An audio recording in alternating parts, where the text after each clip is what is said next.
Hello students, motion in straight line के 2 lecture मैंने upload किए हैं। अब आगे आपको मोशन इन स्ट्रेट लाइन में डेरिवेटिव और इंटीग्रेशन के जो बेसिक फॉर्मूले हैं उसका काम पड़ेगा। तो मैं डेरिवेटिव और इंटीग्रेशन को थोड़ा रिवाइज कराता हूँ। अब ये इस लेक्चर में ये कब तक चलता है देखते हैं आगे। यदि जल्दी हो गया तो फिर आगे आपको क्वेश्चन पढ़ाने में मिल जाएगा, और जिनका पढ़ा हुआ है तो एक बार फिर से रिवीजन के रूप में इसको देख लेना आप लोग। 1-2 फॉर्मूले, एक आध रूल आपको नया भी मिल जाए इसमें। तो जैसे मैंने आपको इसके पहले बताया था कि जैसे ग्राफ आपका स्ट्रेट लाइन है, ये वाई एक्सिस, ये एक्स एक्सिस। ये डेरिवेटिव इंटीग्रेशन पढ़ाने के बाद फिर मोशन इन स्ट्रेट लाइन को कंटिन्यू करेंगे। बहुत अच्छे अच्छे क्वेश्चन आने वाले उसमें। यहाँ पर एक पॉइंट ले लिया मैंने, यहाँ एक पॉइंट ले लिया। मुझे स्लोप निकालना आपको पढ़ाया मैंने इसके पहले वाले पीरियड में। ये आपका थीटा एंगल हो गया। स्लोप यानी क्या होता है? स्लोप यानी होता है tan थीटा y/x। ये y1, ये y2, ये x1, ये x2। तो ये कितना हो जाएगा? y2 minus y1 upon x2 minus x1। यहाँ पे एक जो डिफरेंस लिया है मैंने y2 minus y1, x2 minus x1, इसको मैं लिख सकता हूँ delta y upon delta x। लेकिन यहाँ पर आप स्ट्रेट लाइन ग्राफ में स्लोप कहीं पर भी निकालो। स्ट्रेट लाइन ग्राफ है, यहाँ 2 पॉइंट ले लो आप स्लोप निकालने के लिए। ये एंगल ले लो थीटा, फिर आप tan थीटा निकालोगे यहाँ पे, तो tan थीटा आपका फिर से वही आने वाला है, क्योंकि थीटा यहाँ पर क्या है? कांस्टेंट है, मतलब स्लोप यहाँ पे कांस्टेंट है। लेकिन यदि आपका ग्राफ मतलब y का जो चेंज है वो x के कंपेयर में लीनियर नहीं है। एग्जाम्पल में जैसे अपने पढ़े थे इंक्रीजिंग स्पीड का ग्राफ, तो जैसे आपका ये y एक्सिस हो गया, ये आपका x एक्सिस हो गया। ग्राफ आपका मान के चलो इस टाइप से है। अब आपने यहां पर टेंजेंट ड्रॉ की, ये टेंजेंट ड्रॉ की आपने, ये y1, ये y2, ये x1 और ये x2। ये एंगल आपका थीटा 1। यहां पे यदि स्लोप निकालोगे तो स्लोप यहां पे क्या हो जाएगा? tan theta 1। यहां टेंजेंट ड्रॉ करते हो आप, ये टेंजेंट ड्रॉ किया आपने, यहाँ पे एंगल आपका थीटा 2 आएगा, तो वहाँ स्लोप निकालेंगे तो स्लोप आपका यहाँ पर tan थीटा 2 आएगा। मतलब यह है कि हर पॉइंट पर आपका जो स्लोप है बदलते जाएगा। यदि ये डिस्टेंस टाइम ग्राफ होता तो हर इंस्टेंट पे आपकी स्पीड बदलती रहती, और इस समय हमको इंस्टेंटेनियस स्पीड की जरूरत पड़ती है, यानी इंस्टेंटेनियस वेलोसिटी की जरूरत पड़ती है। हर इंस्टेंट पे आपका जो स्पीड यहाँ पे क्या हो रहा है? चेंज हो रहा है। देखो यदि मैं यहाँ स्लोप निकालता हूँ यहाँ पर, तो ये y2 माइनस y1 जो है ये टेंस टू 0, मतलब 0 तो नहीं है लेकिन बहुत ही स्मॉल चेंज है। सिमिलरली x2 माइनस x1 करूंगा तो टेंस टू 0 है, मतलब अगेन x2 माइनस x1 0 तो नहीं है लेकिन बहुत ही छोटा है, 0 के बहुत करीब है। मतलब यदि मैं स्लोप निकालता हूं यहां पर तो ये हो जाएगा dy/dx, यानी d का मतलब यहाँ क्या है? Very small change. तो d का मतलब वेरी स्मॉल चेंज, मतलब derivative of y with respect. ऐसे कंडीशंस में हमको डेरिवेटिव का यूज करना होता है। और डेरिवेटिव के जो फॉर्मूलेज हैं वो सारे फॉर्मूले लिमिट में आपको एक रूल दिया हुआ है फर्स्ट प्रिंसिपल का, उससे डिराइव होते हैं। तो जिनका मैथमेटिक्स है, मैथमेटिक्स में डेरिवेटिव और इंटीग्रेशन बहुत डिटेल में दिया हुआ है, आप उसको वहाँ पे अच्छे से पढ़ोगे। हमको यहाँ पे सिर्फ फॉर्मूले यूज़ करना है और कुछ रूल समझना है बस, और मीनिंग भी समझना है। तो मैंने आपको बताया अभी कि बहुत ही स्मॉल चेंज के लिए हम डेरिवेटिव को यूज़ करते हैं। फॉर्मूलेज आपको लर्न करना है। देखो पहला formula d/dx of sine x. Sine x का डेरिवेटिव क्या होता है? कॉस एक्स, फॉर्मूला है। दूसरा formula d/dx of cos x minus sine x. तीसरा formula derivative of d/dx of x to the power n। Power सामने आ जाएगा, पावर एक कम हो जाएगा। साइन एक्स का डेरिवेटिव क्या हो गया? कॉस एक्स, कॉस एक्स का माइनस साइन एक्स, पावर सामने, पावर में एक कम। जैसे एग्जाम्पल d/dx ऑफ x के पावर में 5, थोड़ा फास्ट ले लेते हैं, सब पढ़ा हुआ है। पावर सामने, 5 सामने, एक पावर कम। d/dx of x the power -4, -4 सामने, एक पावर कम, -4 -1 -5।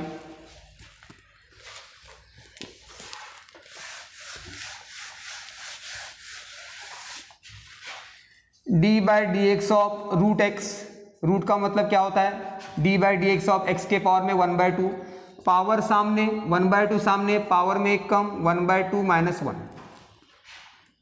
पावर सामने x के पावर में कितना हो जाएगा 1/2 -1 -1/2, फिर इसको तुम नीचे मिला सकते हो, है ना। इस टाइप से आपको यूज करना है इस फॉर्मूले को। हाँ, और एक बात ध्यान रखोगे आप, d/dx ऑफ x पावर कितना है 1 है, 1 सामने एक पावर कम 1 - 1 x के पावर में 0 मतलब कितना 1, या वैसे भी dx से dx कैंसिल करोगे तो कितना आएगा 1, तो डेरिवेटिव ऑफ x कितना होता है 1। सिमिलरली d/dt ऑफ t कितना हो जाएगा 1। ये आप सबको ध्यान में रखना है। देखो जैसे आपका ये ग्राफ है, ये जो ग्राफ, ये ग्राफ है, इस ग्राफ में आपने यहां पर टेंजेंट ड्रॉ की है, तो ये आपका टेंजेंट बन गया, और आपका ये जो टेंजेंट है ये एक्स एक्सिस के पैरेलल आ गया। तो ये टेंजेंट आपका यदि एक्स एक्सिस के पैरेलल आ गया, इसका मतलब यहां पर ये y क्या है, यहाँ पे y क्या है, y यहाँ पे कांस्टेंट है।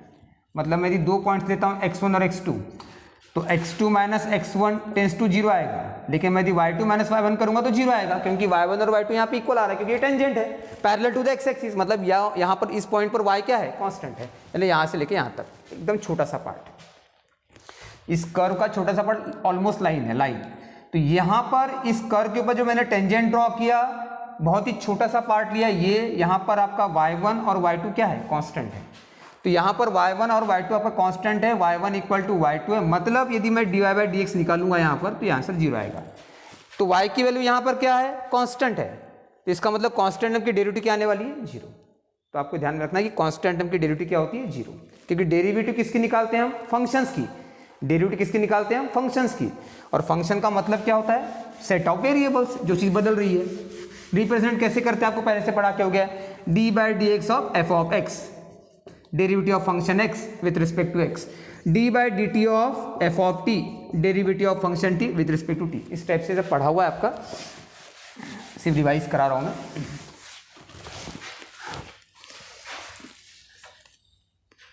डेरिवेटिव ऑफ कांस्टेंट टर्म 0 होता है, इसको एक बात को और समझ लेते हैं। जैसे मान के चले एग्जाम्पल समझ लेते हैं, एग्जाम्पल से समझ लेते हैं। ये व्हीकल है, इसकी वेलोसिटी v1 है, सपोज 10 मीटर पर सेकेंड है। फिर ये व्हीकल आगे चला गया, इसकी वेलोसिटी v2 है, अगेन 10 मीटर पर सेकेंड है। वेलोसिटी के डायरेक्शन में कोई चेंज नहीं आया, वेलोसिटी की वैल्यू में कोई चेंज नहीं आया, मतलब वेलोसिटी v1 और v2 दोनों इक्वल वेक्टर हो गए। मैं यदि निकालूंगा dv/dt, आपको पता है what do mean by dv/dt, the rate of change of velocity with respect to time is called as acceleration. तो यहाँ पर आपका जो एक्सेलरेशन है वो 0 आ रहा है। क्यों 0 आ रहा है, क्योंकि v2 minus v1 upon dt 0 आ रहा है। v2 माइनस 1 0 क्यों आ रहा है, क्योंकि v2 और v1 दोनों बराबर है, मतलब दोनों इक्वल है, तो दोनों का डिफरेंस क्या आ गया 0। तो दोनों का डिफरेंस 0 आ गया, इसका मतलब दोनों इक्वल है, दोनों इक्वल है मतलब v क्या है, कांस्टेंट है, तो कांस्टेंट टर्म का डेरिवेटिव क्या आएगा 0। ये आपको ध्यान में रखना है।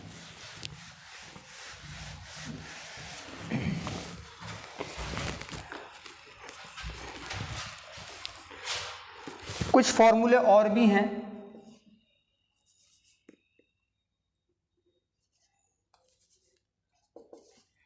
डेरिवेटिव ऑफ 10x ये होता है sec²x, डेरिवेटिव ऑफ sec(x) ये होता है sec(x) 10x, derivative of d/dx of cot(x) ये होता है माइनस cosec²x,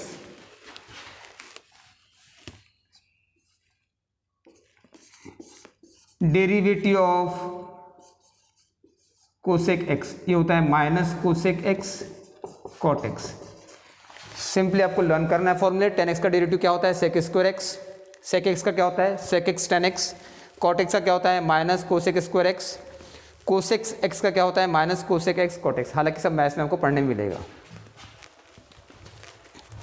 ये फॉर्मूले यदि आपके पास नहीं लिखे हुए हैं तो इसको लिख लेना पॉज करके, ठीक है। 10x का डेरिवेटिव क्या होता है sec²x, sec(x) का sec(x) 10x, cot(x) का माइनस cosec²x, cosec(x) का minus cosec(x) cot(x).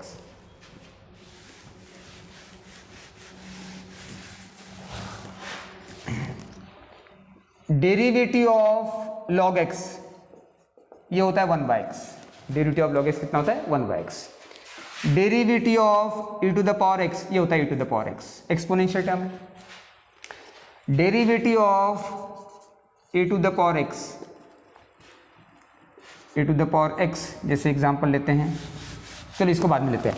Derivative of log x कितना हो गया 1/x, derivative of e to the power x कितना हो गया e to the power x। तो ये कुछ फॉर्मूले आपको लर्न करना है।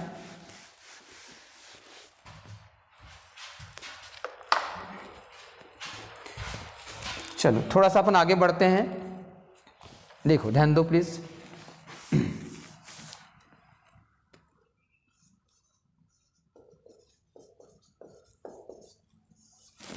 चैन रूल को समझने की कोशिश करते हैं। dy by dx is equal to dy by du into du by dx, ये है chain rule. dy by dx is equal dy by du into du by dx। y is the function of u and u is the function of x। y is the function of u and u is the function of x। और u यहाँ पे क्या है, intermediate function है। तो ये तो chain rule है, मतलब आपको y की डेरिवेटिव लेनी है u के रिस्पेक्ट में और u की फिर से एक बार डेरिवेटिव लेना है। बेटर ये है कि हम इसको अप्लाई करना सीख लेते हैं। तो ध्यान दो प्लीज, जैसे एग्जांपल के लिए मैंने अभी आपको बताया d by d x of x the power n is equal to power सामने एक पावर कम, ठीक है। मान के चलो x प्लस 1 के पावर में 5 लिखा हुआ है, x प्लस 1 के पावर में क्या लिखा हुआ है 5 लिखा हुआ है। हमने जो फॉर्मूला पढ़े वहां पे x के पावर में n है, यहाँ पे x प्लस 1 टर्म आ गया। तो आप क्या करो, इस पूरे को x मान लो, कैपिटल X के पावर में क्या आ गया 5। तो पावर सामने 5 सामने, एक पावर कम x प्लस 1 के पावर में कम गया 4। और फिर आपको क्या करना है, जहाँ यहाँ पर x प्लस 1 है उसका फिर से एक बार डेरिवेटिव लेना है और उसको मल्टीप्लाई करना है। तो d by d x of x plus 1, तो डेरिवेटिव ऑफ x कितना हो गया 1 और 1 का डेरिवेटिव कितना हो गया 0, मतलब यहाँ पे सिर्फ 1 आ रहा है तो कोई फर्क पड़ने वाला नहीं। लेकिन d by d x of suppose x square plus 4 के पावर में 3 लिखा हुआ है, तो अब क्या हो जाएगा, पावर सामने आ जाएगा, या क्या पावर सामने, इसको पूरा x मान लो, पूरा x मान लो, ये पूरा सपोज कैपिटल X है, x के पावर में 3 है समझो। तो 3 सामने, एक पावर कम, एक पावर कम मतलब x के पावर में 2, और x किसकी जगह लिया हूं मैंने एक्स स्क्वायर प्लस 4, तो एक्स स्क्वायर प्लस 4, पावर सामने और एक पावर कम हो गया। और ये जो टर्म है इसका दोबारा एक बार आपको डेरिवेटिव लेना है और मल्टीप्लाई करना है, इसको बोलते हैं फर्दर डेरिवेटिव, है ना। तो x square plus 4, x square plus 4 का आप एक बार और डेरिवेटिव ले लो, है ना। D by d x of x, इसको तुम डायरेक्ट लिख सकते हो, d by d x of x to power 4 plus 4, इसका कितना हो जाएगा डेरिवेटिव, नहीं सॉरी एक्स स्क्वायर है, हाँ, D by d x of x square plus 4 ये वाला टर्म, पावर सामने एक पावर कम, दोबारा ये ब्रैकेट का डेरिवेटिव लो, क्योंकि यहाँ पर ये x to the power x square plus 4 है, एक्स टू द पावर 3 नहीं है, एक्स स्क्वायर प्लस 4 का ब्रैकेट के पावर में 3 है, इसका भी एक बार डेरिवेटिव लो तो पावर सामने आएगा, ये हो जाएगा 2x और 4 का डेरिवेटिव कितना 0, तो इसको मल्टीप्लाई कर दो, ये हो गया 2x, ये आपका आंसर।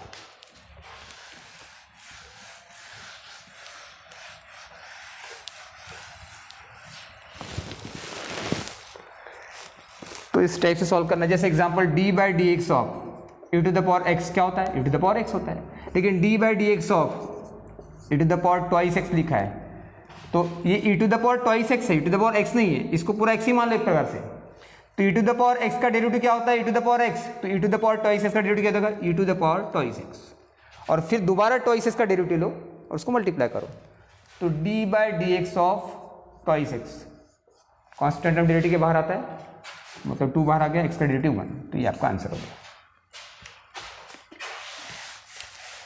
तो इस टाइप से आपको चैन रूल को अप्लाई करना है।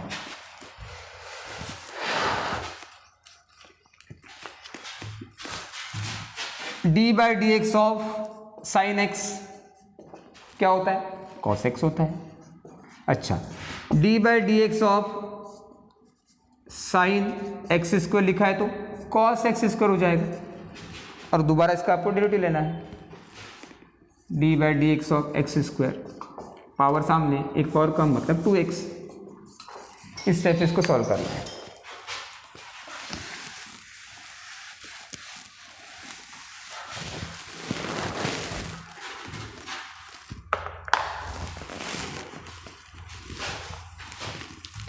जैसे d by d x of 1 upon under root x square plus 4x plus 1 ऐसा लिखा हुआ है। क्या करो आप, d by d x of, ये पावर कितना है ये x square 1/x² plus 4x plus 1 के पावर में 1/2 है। पावर कहाँ आएगा, ये पूरा टर्म ऊपर लाओगे तो पावर क्या हो जाएगा, ये हो जाएगा आपका x² प्लस 4x प्लस 1 के पावर में -1/2 हो गया। x⁴n समझ लो, इसको पूरा x मानो, पावर सामने मतलब -1/2 सामने, पावर में एक कम, x² प्लस 4x प्लस 1 के पावर में एक कम, यानी -1/2 -1। उसके बाद फिर क्या करोगे, इनटू ये जो भी ब्रैकेट है इसका डेरिवेटिव लोगे और मल्टीप्लाई करोगे। इसका डेरिवेटिव क्या आएगा 2x प्लस 4, x का डेरिवेटिव 1 का 0, उसको मल्टीप्लाई करोगे। फर्दर डेरिवेटिव चैन रूल, कुछ रूल्स है डेरिवेटिव के जो रिवाइज कर लेते हैं।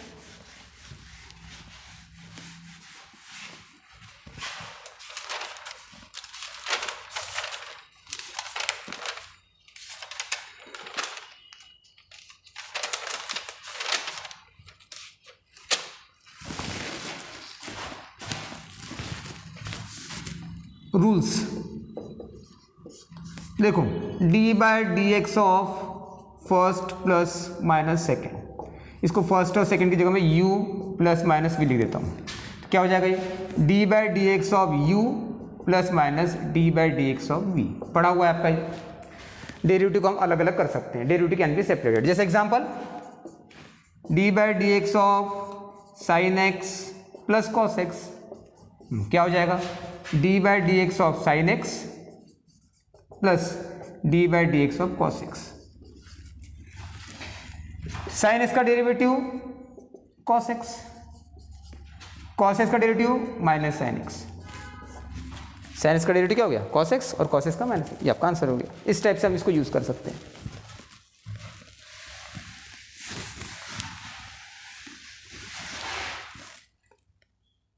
d/dx of u into v, first into second, ये फर्स्ट है ये सेकेंड है, क्या रूल है ये, first into derivative of second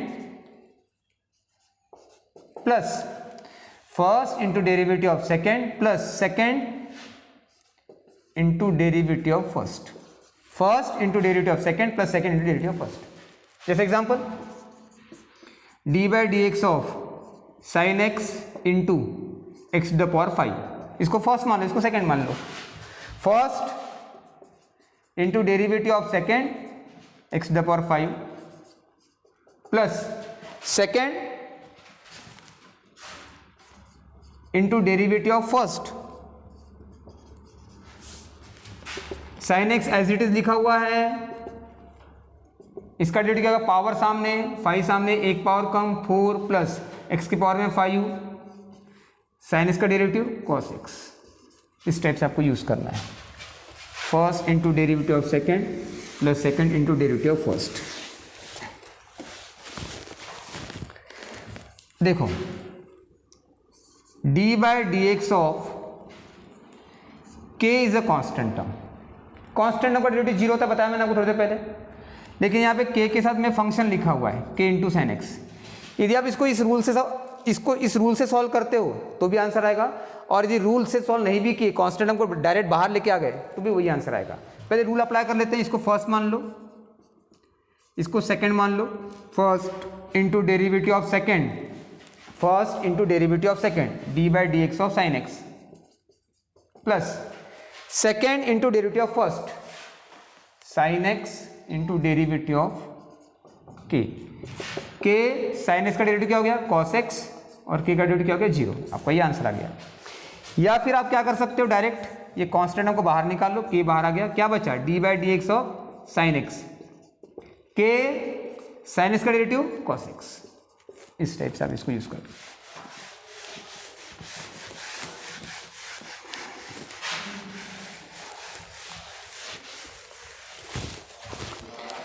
d/dx of u/v, d/dx of u/v, तो ये हो गया आपका, इसका रूल है second into derivative of first minus first into derivative of second upon second का स्क्वायर। क्या फॉर्मूला, क्या है रूल, d/dx ऑफ u/v, इसको मान लो फर्स्ट, इसको सेकेंड, ये हो गया फर्स्ट, ये हो गया second. Second into derivative of first minus first into derivative of second upon second का स्क्वायर। ये सब थ्योरम से मैथ्स में हमको यहाँ पे यूज करना है बस। Second into derivative of first minus first into derivative of second upon second का स्क्वायर। एक आध एग्जाम्पल ले लेते हैं। D by d x of sine x by x square, second x square, derivative of first d by d x of sine x minus first यानी sine x, derivative of second d by d x of x square upon second का square x square का whole square. तो क्या हो जाएगा, लिख दो direct. ये हो गया तुम्हारा cos x, ये क्या हो गया, पावर सामने एक पावर कम यानी ट्वाइस एक्स। ये अलग है यहाँ पे, ये अलग है। एक्स स्क्वायर के पावर में 2 का मतलब क्या हो जाएगा, एक्स के पावर में 4। इस टाइप से इसको यूज करना है। रूल याद रखो, second into derivative of first minus first into derivative of second.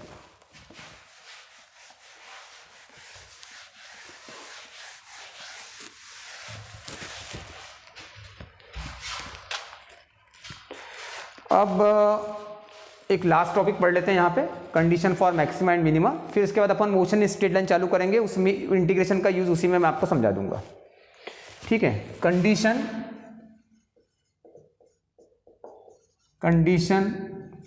For maxima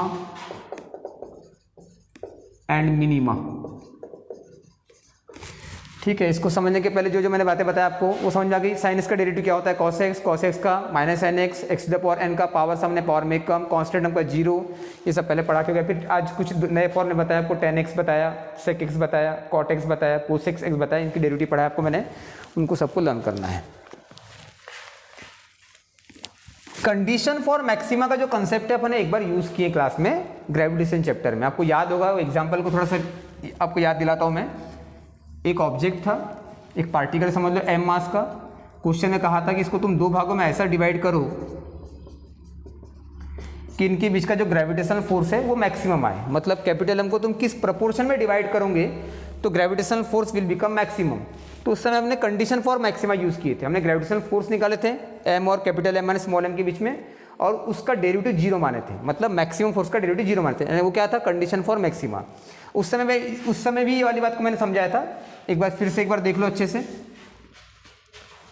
suppose ये आपका y है, ये x है, ग्राफ आपका ऐसा बना हुआ है। ये ग्राफ आपका ऐसा बना हुआ है। No doubt y is the function of x, here y is the function of x। x की वैल्यू चेंज हो रही लगातार, y की वैल्यू भी चेंज हो रही है, लेकिन यहां पर आके y की वैल्यू क्या हो गई है, मैक्सिमम। फिर x की वैल्यू बढ़ा रहे हो, y की वैल्यू कम हो रही है। यहाँ देखो x की वैल्यू बढ़ रही है, y की वैल्यू कम हो रही है। यहाँ पे आके y की वैल्यू क्या होगी, मिनिमम। फिर आप x बढ़ाओगे तो y की वैल्यू फिर बढ़ना चालू हो जाएगी। मतलब आप यहाँ पे टेंजेंट ड्रॉ करोगे या फिर यहाँ टेंजेंट ड्रॉ करोगे, मतलब यहाँ पर आपकी y की वैल्यू क्या है, मैक्सिमम है, और यहाँ पर y की वैल्यू क्या है, मिनिमम है। यानी आप देखो यहाँ से यहाँ तक x में जो भी चेंज आया, क्योंकि अपन डेरिवेटिव जो लेते हैं वो स्मॉल चेंज के लेते हैं। यहाँ से यहाँ तक x में स्मॉल चेंज आया, x1 से x2 हुआ, तो y में कोई चेंज नहीं आया। सिमिलरली यहाँ देखो आप, यहाँ पे x1 से x2 हुआ, x चेंज हुआ, लेकिन y में कोई चेंज नहीं आया। इसका मतलब यहाँ से यहाँ तक स्मॉल चेंज के लिए y क्या है, कांस्टेंट है। अगेन यहाँ से यहाँ तक स्मॉल चेंज के लिए y क्या है, कांस्टेंट है। ये कंडीशन फॉर मैक्सिमा है, ये कंडीशन फॉर मिनिमा है। मतलब y is a constant here with respect to x, here y is a constant with respect to x। मतलब मैं यदि डेरिवेटिव लूँ d by d x of y for maximum value of y और for minimum value of y, y remains constant, therefore derivative is 0, derivative of 0. This is the condition for maximum and minimum. यानी यदि कोई चीज़ maximum हो रही है तो उसका derivative 0 आएगा, यदि कोई चीज़ मिनिमम हो रही है तो उसका डेरिवेटिव 0 आएगा। अब रहा सवाल कि कौन सी वैल्यू मैक्सिमम है, x की कौन सी वैल्यू मैक्सिमम है। चलो एग्जाम्पल में समझाएगा जो मैं बोलना चाहता हूँ। मैं बोलना चाहता हूँ कि y की वैल्यू यहाँ क्या है, y is the function of x। तो y is the function of, तो x की किस वैल्यू पे y मैक्सिमम है, x की किस वैल्यू पे y मिनिमम है, ये बात बोलना है मेरे को। x की किस वैल्यू पे y मैक्सिमम है, x की किस वैल्यू पे y मिनिमम है। यदि हमको ये निकालना है, पहचानना है कि मैक्सिमम कब थी और मिनिमम कब थी, उसके लिए हमको एग्जाम्पल लेना पड़ेगा, उससे समझना पड़ेगा। अगेन हालांकि ये सब मैथ्स में आपको दिया हुआ है कंडीशन फॉर मैक्सिमम मिनिमा, लेकिन हमको मैथ्स में डेरिवेटिव पढ़ाने के पहले इसका यूज होता है, इसलिए मैंने पढ़ा दिया। मैं क्या बोलना चाहता हूँ, सुन लो एक बार यहाँ पर मैंने टेंजेंट ड्रॉ किया इस कर्व के ऊपर, ये टेंजेंट एक्स एक्सिस के कैसा आया पैरेलल, यहाँ पे एक्स का कैसा चेंज हुआ, बहुत ही छोटा चेंज हुआ, उसके लिए वाई क्या है कांस्टेंट है, मतलब वाई कांस्टेंट, कांस्टेंट का डेरिवेटिव 0। यहाँ पे टेंजेंट ड्रॉ किया, वाई की वैल्यू मिनिमम है, x1 से x2 हुआ, x के चेंज के लिए y क्या चल रहा है कांस्टेंट चल रहा है, मतलब y क्या है कांस्टेंट है, मिनिमम है मतलब कांस्टेंट, सबसे कम वैल्यू, उससे कम नहीं हो सकती, ये सबसे बड़ी वैल्यू उससे ज्यादा नहीं हो सकती, मतलब कांस्टेंट वैल्यू, उसका डेरिवेटिव क्या हो गया 0।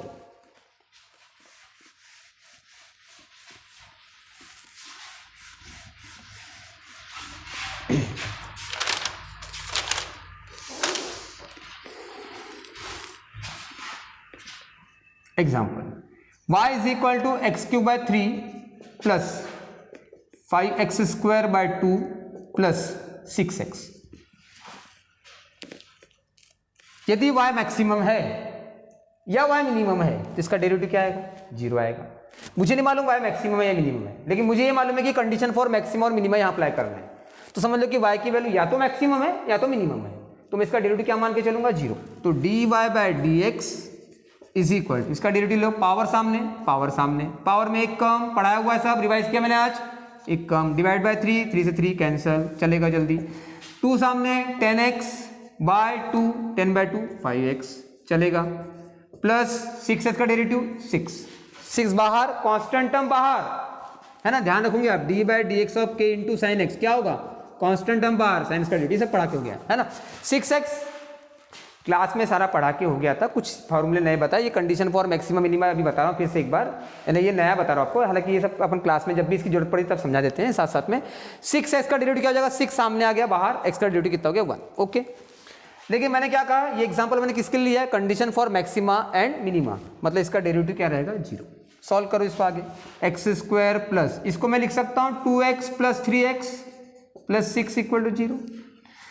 दिस इम्प्लाइज x कॉमन निकालो, x प्लस 2 प्लस 3 कॉमन निकालो, x plus 2 equal to 0।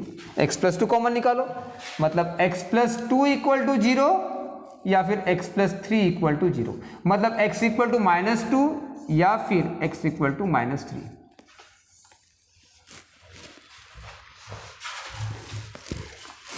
x की दो वैल्यूज आ गई।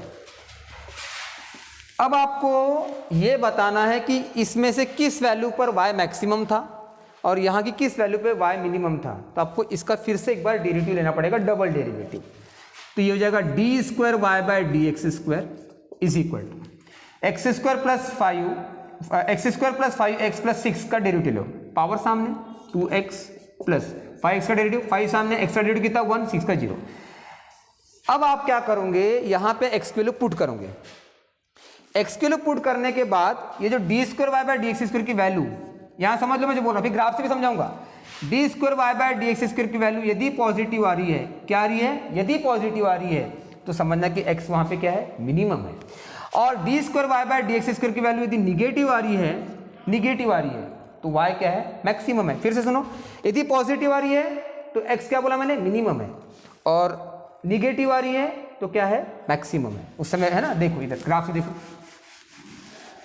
ग्राफ से इस बात को समझो, एक ग्राफ ये था, ये ग्राफ ये था, हाँ यहाँ पर d y by d x क्या बताओ, d y by d x क्या है बताओ 0।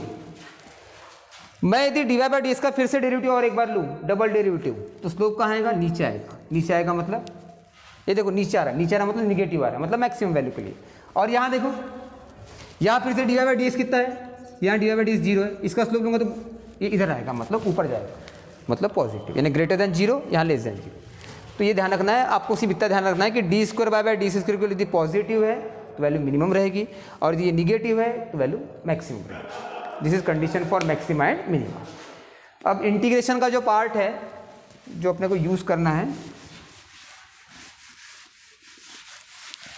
इसको भी डिस्कस कर सकते हैं अपन अभी,